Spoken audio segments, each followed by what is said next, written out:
Welcome, little abyss creatures.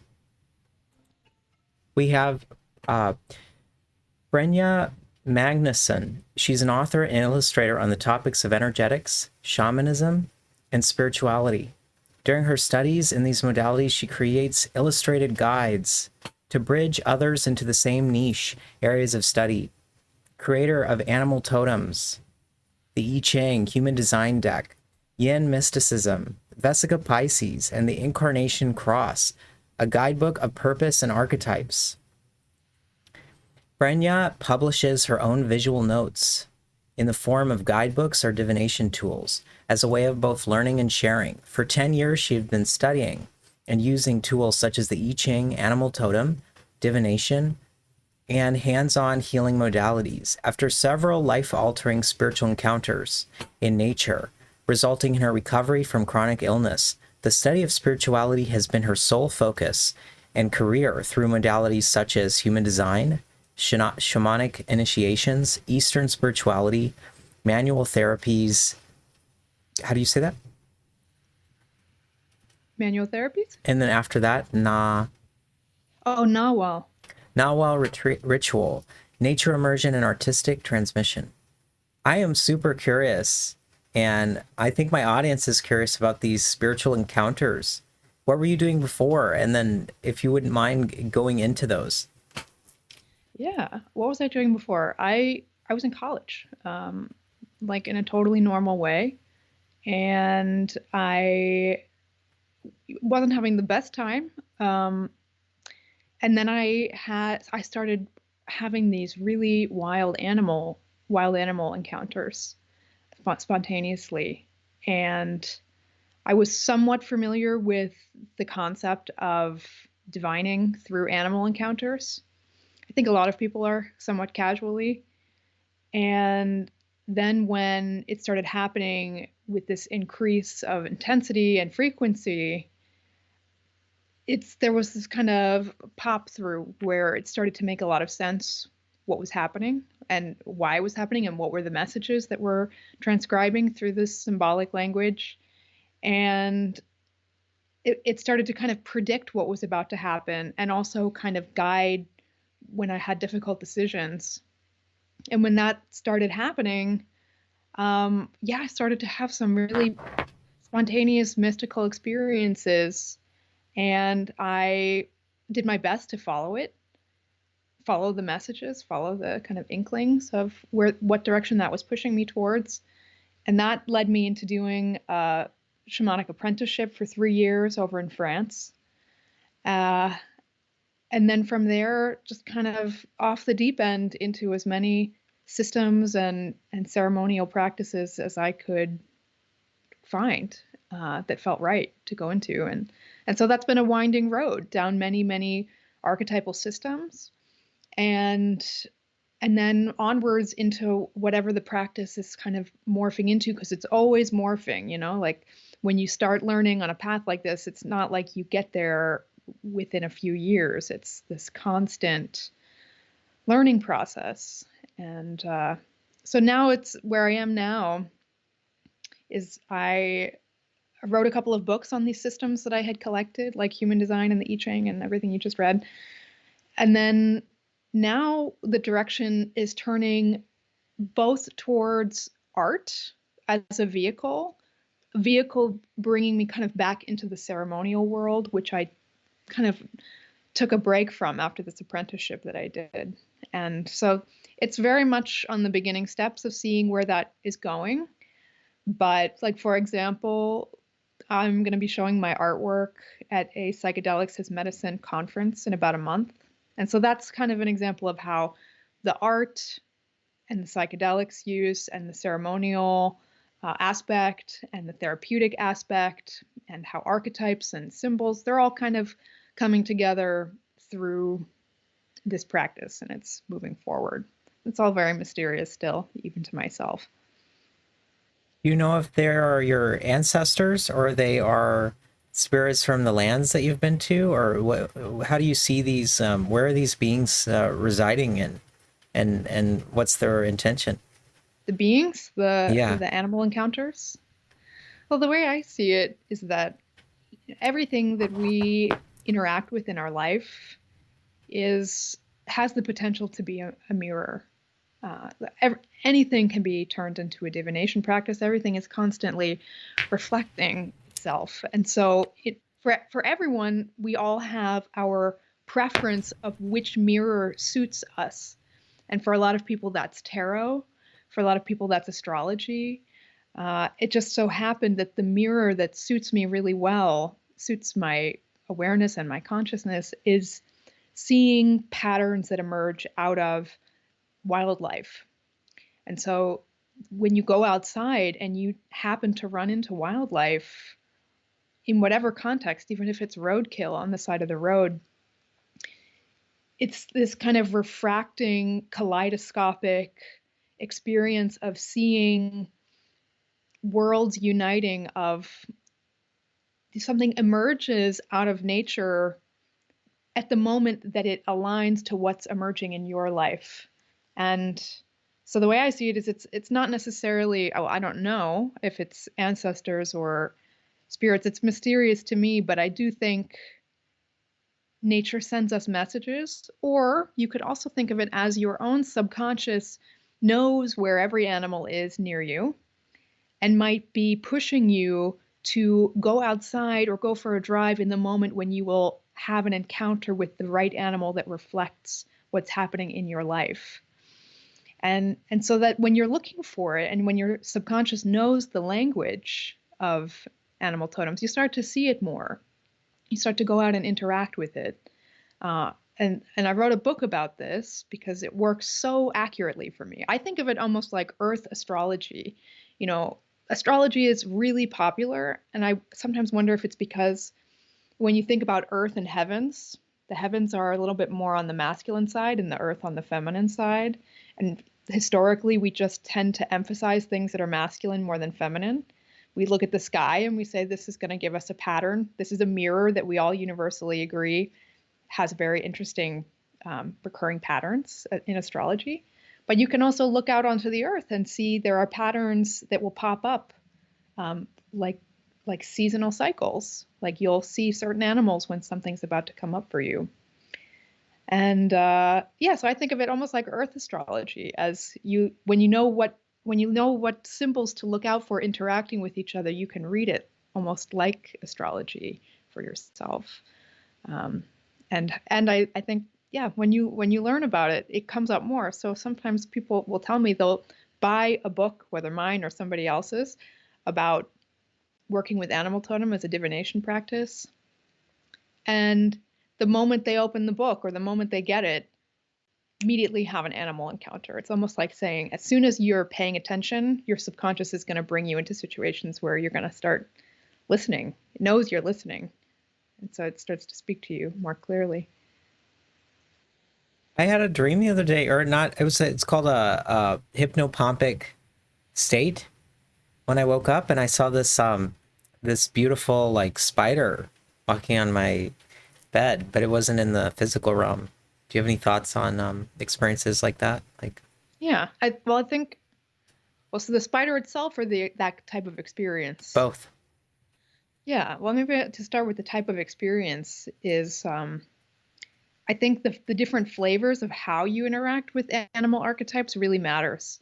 It's to me, I think the strongest message you're going to get is if you physically encounter it in the world, because it's so tangible. But you're also going to encounter animals just popping up as images. If you have a book about animals or you're on the internet, you're going to see them. You're going to dream about them. You're going to dream about symbols, and you're going to have visions, waking or otherwise, meditations, shamanic journeying, drumming, hypnagogic states. You're going to see symbols. And I think each one of those contexts of how you see an animal symbol come up lends itself to the meaning to a degree, or the strength of how it's coming up. Sometimes if you're seeing it more externally, maybe you run into a spider in real life, it means there's going to be a more external situation relating to that archetype. You're going to have an external situation in your life. And maybe if you're having inner visions of spiders, you might be having internal experiences of what's going on with spider medicine, the spider archetype.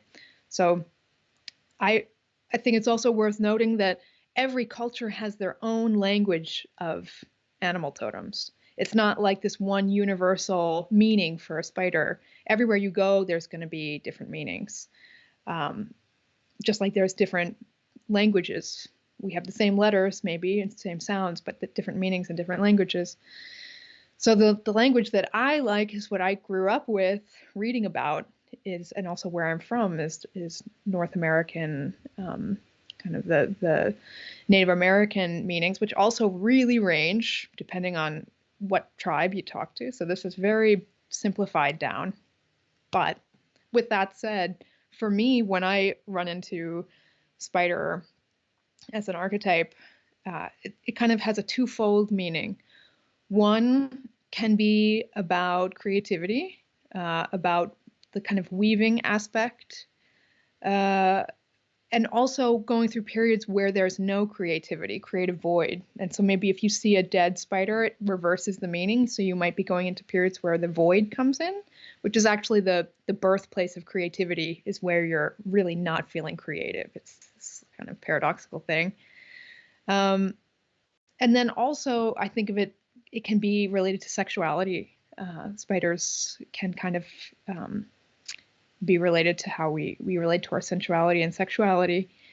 And what's so interesting about this also is that this is a great icebreaker question, is asking someone, what's your least favorite animal, or what are you most scared of? And then think, what's the meaning of that animal? So a lot of people are scared of spiders, and wonder to yourself, do you have a fear of your sexuality? Or do you have a fear of your creativity? Which are, I think, are two very common areas of our lives that we can struggle with. And then if you really want to get deep with it, once you really start playing with the language of animal totems, you can look at the context of how that animal has appeared. So for you, you saw it crawling on your pillow. There's context there. It's in your bed. It's on where you lay your head when you go to sleep. So like you could really unpack that. But sometimes you see spiders when they're dead and it has the opposite meaning. Sometimes you see a spider molting its skin, and that has a different meaning. Sometimes you only find the skin of a molted spider. Sometimes you see a spider that only has 7 legs. And which side is it missing the leg from? You know, it's like the list goes on. There's so many nuances, and it always seems to kind of apply correctly when you pick it apart. Yeah, some of the best interactions I've had with spiders have been like the really big ones that truly terrify me, like the huntsman spiders and the wolf spiders. And I really had some breakthroughs in moments where, like I had one night where I had this incredible personal breakthrough, and it turns out above my bed during the night, a huntsman spider had, you know, also slept above the bed, and he had shed his skin during the night. And when I woke up in the morning, there was his skin, and there was him standing next to it. And I didn't feel so scared of him after having that personal breakthrough. Wow. Yeah. So it's infinitely complex and deep and so juicy to dive into. And the joy of writing a book about animal totems is that people come and talk to you about the interactions that they have. And I get to, supply my thoughts and ideas about what it might mean, which I really enjoy. It's great. You're a bridge between the animal and you feel like an ambassador for the natural world. Well, I would certainly like to be. I'll probably have to spend more time outside than I'm doing currently. But I do find it to be a language that I like to help bridge. That's why when I wrote this book about animal totems and the I-Ching, the idea was this is to make it a Rosetta Stone. Mm. So I also think animal totems are the oldest language we have.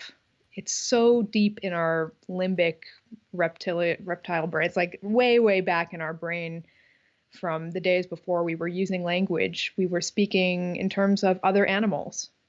And that accesses something in us that I think we can use. Like I used that to help me learn other systems because I was so deeply in the mindset of seeing things symbolically through animal forms that when I started to meet other systems, I was able to start saying, ah, that's the same meaning as this archetype, and comparing and contrasting them.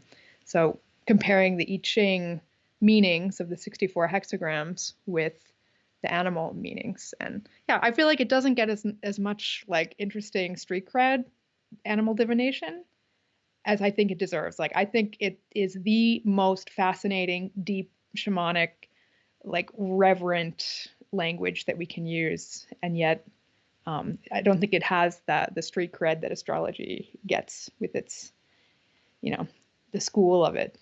So I've thought about writing a book really dedicated more to like picking apart all the nuances of animal totems and reading it as a divination method, but that would be a lot of work. Maybe later. I think that you're speaking the language of the mother with your art, because when I met her in my awakening, is everything that words could not be experienced in all of that. So I think that this is like, uh, I like that. Yeah. That's really the goal, is to be of service. And I think this was something that was a very tender subject that came up when I first published that book was this is talking about a language of all cultures have a language of animals, all of them, even if it's been more forgotten. But Native American culture held on to it a little longer and has a little bit more of a reputation of being connected with animal symbolism. And the question is it appropriate for other cultures to be using that language, or changing it, or turning it into their own thing? And that was a big question that came up for me when I published this book: is it appropriate to, even if even in the deepest respect, to take this language and make it your own in some way, use it for your own purposes, speak about it, teach about it? And my feeling is, that's a very valid question, and to, not take another's culture and twist it into something else. And at the same time, our planet is really on the verge of death. And there is nothing more important to me than rallying the human race to not kill the planet at this crucial moment. And I think the languages of the earth, of any kind that we can speak, are in need of being shared at this moment. Um, that's kind of where I've put my priority with it, and it's still a tender question. And I still think that the most important thing we can do is rally as much respect and listening to these methods as we can, and listen to everybody, including the people who say it might not be being used correctly. Um, yeah, just spread it as much as possible. tell me about what are you most fiery about? What's the right now and this season? Yeah, this season's interesting. Um, so I'm just I'm 31, and so I'm past my Saturn return, and the big kind of reckoning. Congratulations. Yeah, I'm so glad it's over. I'm just entering it. 27. You're just going in. Yeah. Where's your Saturn in your chart? I think I have a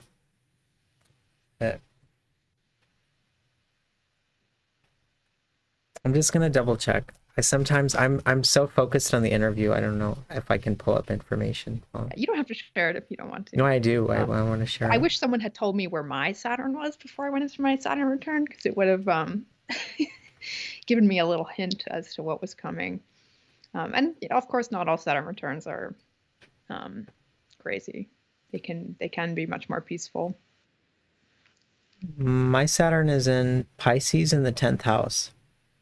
Okay, so it'll be like a career thing for you, probably. Career, public image also could be related to the father or um, endurance, discipline. So it's, in a way, it'll be extra Saturnian because it's in the Saturnian house. It's fun. Or it might be easier that way because it's already primed. You never know, really. But yeah, going into my Saturn return was so fun. Coming out of it was even better. But the big change that happened was there was this massive shift back out of this kind of entrepreneurial landscape where I've been publishing books about symbolic systems. And it's like the plane is kind of turning directions now for takeoff into a little bit more full-blown art. I've been trying to resist an art career, like a true art career, for my entire life. I just keep thinking like it's not useful to the world. It's not going to do that many good things to be an artist. And then I went and I visited COSM, which is Allison Gray's art museum, which is actually very close to where I live. And it's the most incredible thing. It's this hub of psychedelic visionary art where science and ceremony and psychedelics and community are all unifying. And I actually don't think I realized anything. I just got the pull, the calling kind of came up and said, the next phase of my life is going to be found through making art. And since I was 23, I have known that the work of my lifetime will be in some way related to shamanic work. I'm not exactly sure how, if that's going to be, because there's so many versions of that. There's so many varieties of how that type of spiritual work can be applied through ceremonial work, through medicine work, through energetic healing, through something that has nothing to do with other people, purely just working with spirits. It's all very ambiguous. And I had done this apprenticeship where I had quite clear plans for doing vision quest and ceremonial work. And it kind of feels like I'm going back in that direction now, except the vehicle going there is through art. And there is actually precedent. There are people who do this. There are these really, really fabulous medicine men and women who incorporate art as a modality to bring people into their shamanic healing. And you can see it in their art. And I think their art amplifies their message, and it also magnetizes people into their type of healing work. So that's really exciting to me. That is, for whatever reason, the call to the next phase. And sometimes when you go into the next phase, it feels like you really start at the bottom. You work yourself up again from maybe not knowing much back into the next level. But every time you get to pull what you've learned from the last cycle. So it's been really nice that for the last few years, I've picked up so many systems. And if you study the axes on astrology, you can see that the archetype having to do with collecting systems is very related to the shamanic archetype. So it's the Gemini Sagittarius axis. It's collecting information, collecting systems, and then pushing out into higher values and kind of into the universe, into wisdom. So it seems like the collecting of systems might have almost come to a full cup and kind of ready to go back onto the ceremonial side of things. So ceremony and art, that's my long-winded answer made short. That seems quite exciting. Of course, there's also tons of other projects that I'm having on the back burner. Like there's a tarot project that I've been kind of simmering, halfway done with for 2 years, almost 2 years. the animal totem book I just mentioned, a couple of things. It's hard to pick one thing to be interested in when there's so much to learn. And as you said, you also study human design, and that was a big part of my life for a while. Even though I'm a little bit eager to get away from it after spending so much time with it and writing books about it. But the big thing that I did get as a takeaway is really listening to the sacral. It's kind of a spiritual guidepost, Mm. compass needle. And the compass needle sometimes is very, very strong with no discernible reason why. And then it often just ends up working out. But it's a massive trust exercise to learn that system, learn that sensation that you're on the lookout for, and still do it, still kind of dive into the unknown with your strategy and your authority.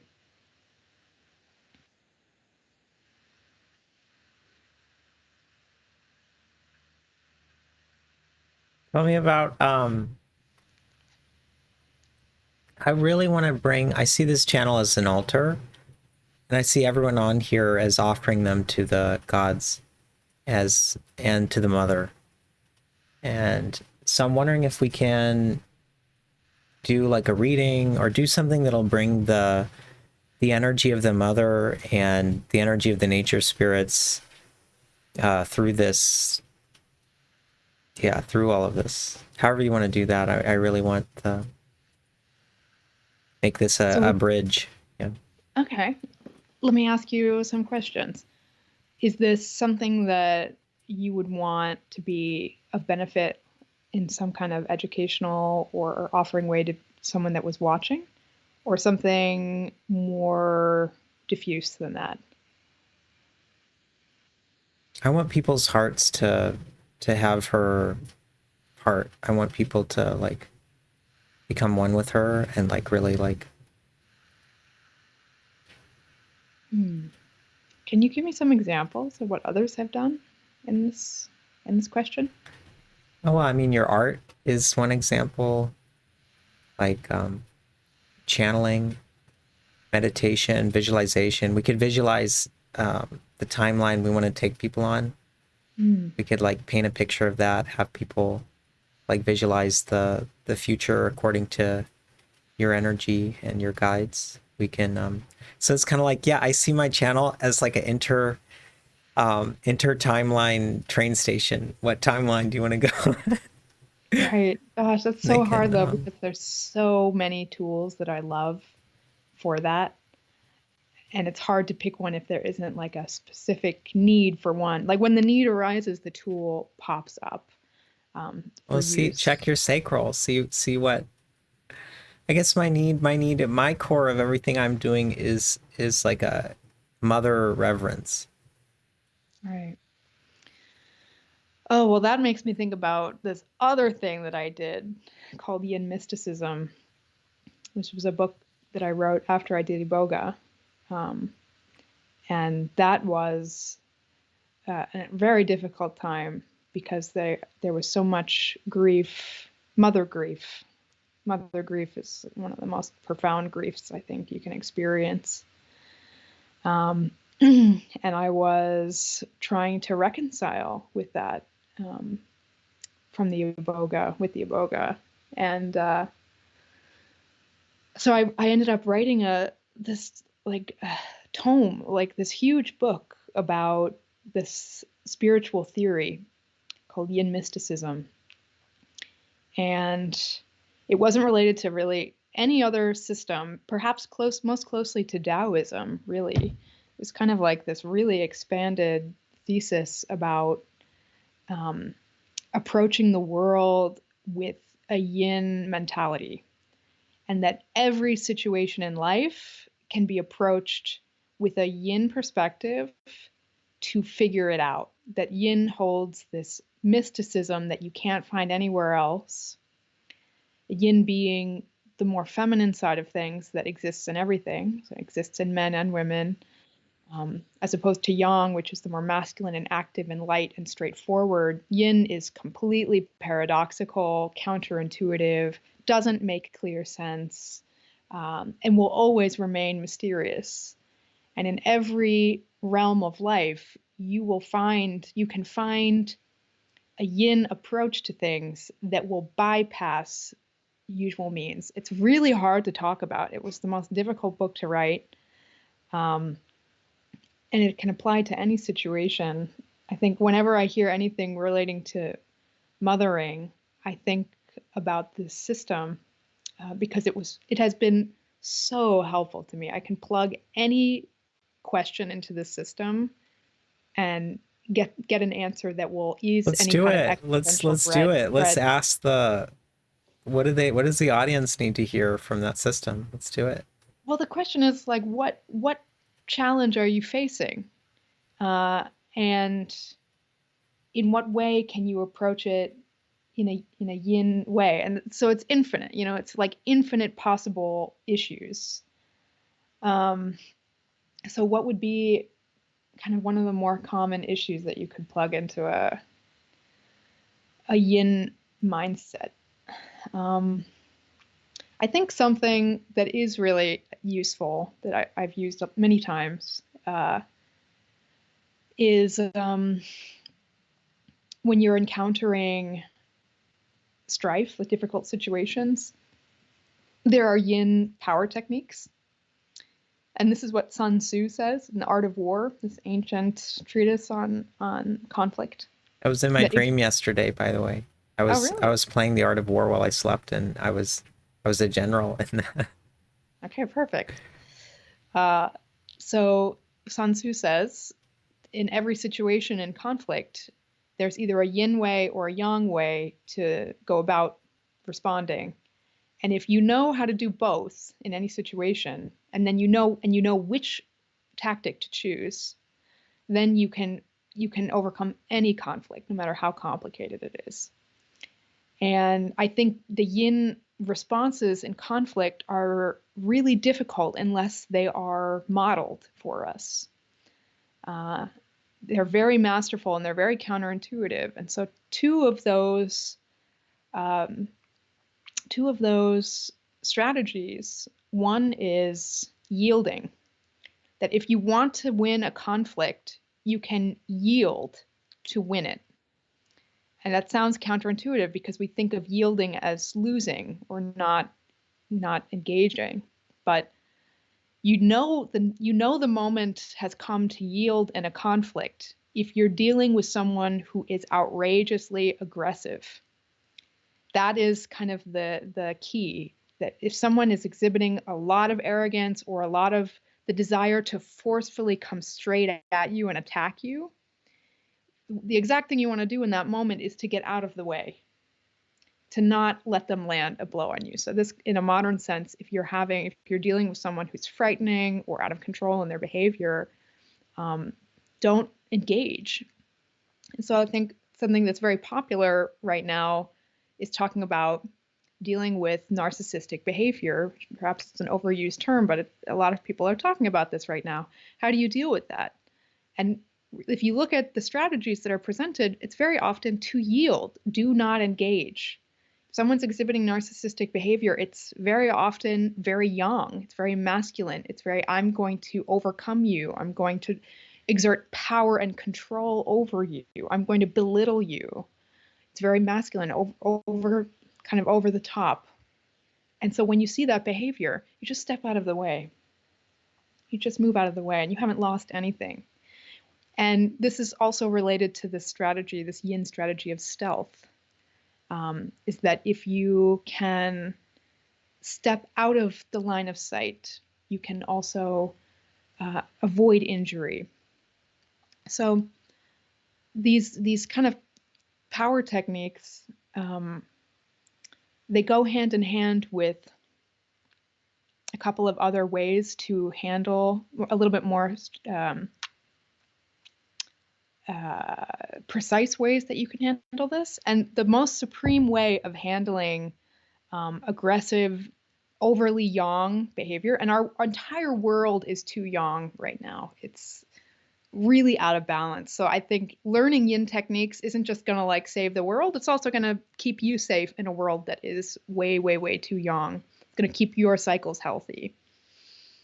But so if you're dealing with somebody who's very young, who's very controlling, who's very loud, who's aggressive, who, yeah, is lording power over you, the number one yin tactic you can observe is non-reactivity. It is the most supreme yin ability to be non-reactive. And it really shows deep, deep, deep confidence in yourself. It shows that in your soul, you are not afraid of being injured if you can be non-reactive. It's one of the best tactics you can use. Also, you can assume blame. You know, if someone's acting really badly, you can say, that was my fault. You know, I take responsibility for myself. It totally diffuses situations. It's like dousing a on fire situation by saying, I take responsibility. It really is disarming. And then there's this concept. How do you also do that without lying, though? You can always take responsibility in any situation, no matter how badly someone is acting. And this is also a really good mindset to take on in general, is that no matter how badly someone has treated you, you look at yourself and you say, why did I get in a situation with someone who would treat me that way? It's my responsibility to know where are my open wounds that allowed me to get involved in this situation. Where could I have been more kind? Where could I have held my boundaries better? And that's never a lie. There's always an opportunity to take that kind of responsibility. And it's very disarming. And it also models that behavior for other people. It's so interesting that often if you're in an argument with someone and you say, you know what, I could have done something better here. And, you know, I should have held this boundary better, or I should have communicated before this got escalated. Even if the other person is really acting outrageously, you can still use that to keep yourself safe. Even if you're dealing with an abuser, you can use this to keep yourself safe, to avoid, you know, really being clobbered by someone. And very often, if they're if they hear you take that kind of responsibility, they'll model it back to you and they'll say, well, I could have done this as well. It's so calming. It really calms things down. And then Sounds there's like that this, would also work internally too. yeah, it's a kindness to yourself as well. And then there's gentleness as a tactic, and this comes from a Native American proverb or story about the gentleness of the deer. And then the story, there was this horrible monster that was none of the animals could get by it. He was too terrifying and too vicious, and every animal tried to disarm him and calm him down, or so that they could get by him, and he wouldn't be calmed down. He couldn't be fought. He was too powerful. And finally the deer said, I will go meet with this monster. And the deer went and just approached with such gentleness and such sweet, sensitive kindness. And through that intense kindness and gentleness, that it melted the aggression of this monster, and he let the animals pass. And so this is another tactic. You can use your gentleness. I'm in such a shamanic state from talking to you. It's so wild. Yeah, everyone. That's great. I feel like you're talking to me on like the 12th dimension on every single layer. Do you get that a lot? Like No, but that's a wonderful compliment. I hope everybody feels that way. you're talking to the floor bin when I have my 20 heads in every direction, you know. I like it. I'm glad. Yeah. So these are beautiful techniques. Oh, there's two more. I'm just listing off all of my yin conflict resolution, power dynamic techniques. And the last two one is use less words, because Yang is very associated with the voice, and some people will try and overpower you with voice to speak over you, or they can speak more eloquently than you, or they can speak more than you. But there's no amount of words that can overcome a simple no. You can just say no. Keep it simple. And this is actually used in like AA and Al-Anon. If you're dealing with someone who's an addict or an alcoholic, you can just say no. You don't have to get into it with them. You don't have to deal with, going into a back and forth dialogue. So bringing it back to the simple, the feminine, less can be more. And then the last thing is detaching. It's sometimes if there's no way to deal with someone who is really volatile, you can allow them to kind of win an argument. It's like a lizard detaching its tail. You can say, you got me, you won, I am defeated, I am destroyed. And you can just leave the situation completely intact in your heart and soul. And so all of these things can be used by anyone in a situation that's feeling overpowered or controlled. Like there's really no amount of control that can be exerted over these techniques. Control is a yang thing. It's a yang tendency. And my feeling is anytime I'm confronted with a very, very difficult issue, something that's very contentious like politics, or anything controversial going on in debates in, I can't think of the word, but political stuff, or something's going on in your life and there's no clear answer as what's the right thing to do. There's this mantra that I take on that kind of points me in the right direction. And that is, in any situation, no matter how complex it is, no matter how grand it is on a world scale, if it's trying to control or separate, it's going in the wrong direction. Always. And control is a yang tendency, and separation, interestingly, is paradoxical. Separation can be yin, and marrying also can be yin. But an attempt to control and separate humanity as a whole, or another person. And I say this to myself if I'm not sure what to do, is if there is control trying to be exerted, we're probably not helping the situation. And it's an easy tendency to think that I know the right way to solve a situation and I will control it to make it happen. But one of my favorite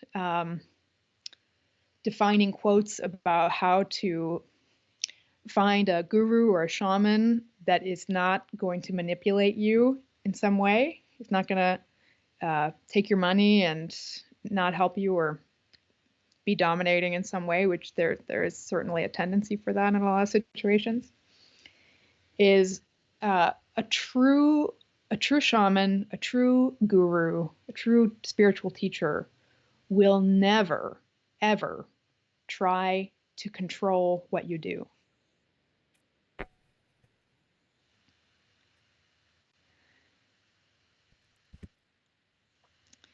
And this, you can really see this there are many spiritual teachers that say, you have to eat in this certain way.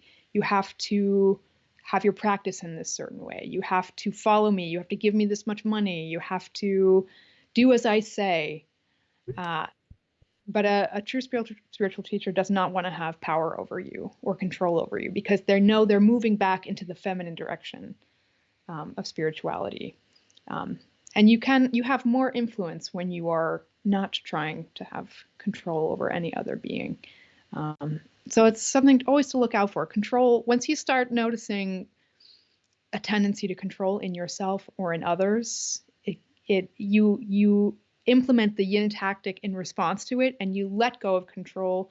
you surrender, you just become liquid, and you let yourself kind of be washed away into the other direction. And this is, I mean, I could go on forever about how many spiritual practices are based on trying to control, especially, this is like really like deep into the lore of where my mind is a lot of the time, especially in like meditation or these kind of modern new age like stoicism, or like Sam Harris kind of, probably not all these people do this totally, but the tendency to say, I have wisdom when I have complete control over my mind and body.